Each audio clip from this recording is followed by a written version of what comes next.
wanted to give you an update on where the biodiversity community interest is, but since this is a continuation of work that we started with the Pierce County Biodiversity Alliance, I thought that it would be useful to kind of just do a little bit of background in terms of where we started and to where we are today.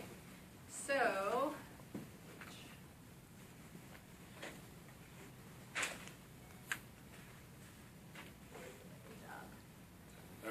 did that work? Okay, good.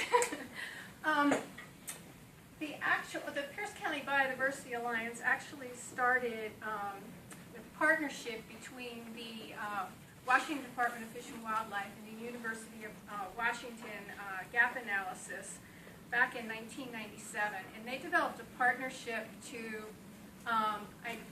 develop the methodology to be able to identify areas of great biodiversity in Pierce County. And they looked at satellite photo maps and whatever, and this whole methodology to identify where these high areas of biodiversity are, and with the intent of seeing how they can involve the local communities in developing stewardship plans to preserve it. And so, as a result, they created a biodiversity network for Pierce County, and that's when Pierce County became involved in this process, and a few other folks and groups, and developed. They identified 16 biologically rich areas, or BMAs that we call them, and their connecting corridors. And this map looks like. Oh, God. Can you get back to the presentation?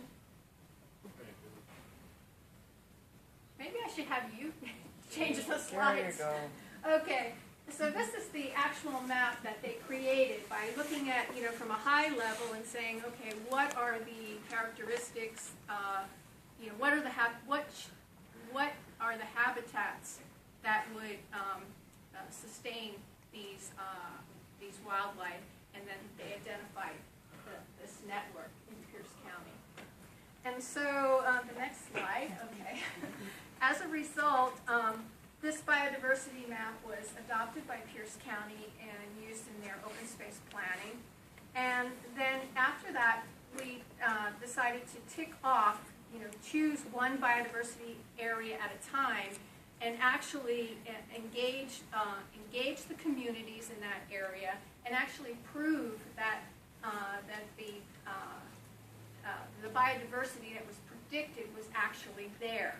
And so we initiated what we call a BioBlitz, where over a 24-hour period, we had community members and wildlife biologists partner together in teams and go out in certain areas in the biodiversity management area, and actually identify all the various wildlife and plants and insects in the area. And they had these GPA devices and input devices, and they could actually, when they saw an entity, they actually get the GPA coordinates and input that data, so that at the end of the 24-hour period, they downloaded all that information, and they actually had maps with all the different wildlife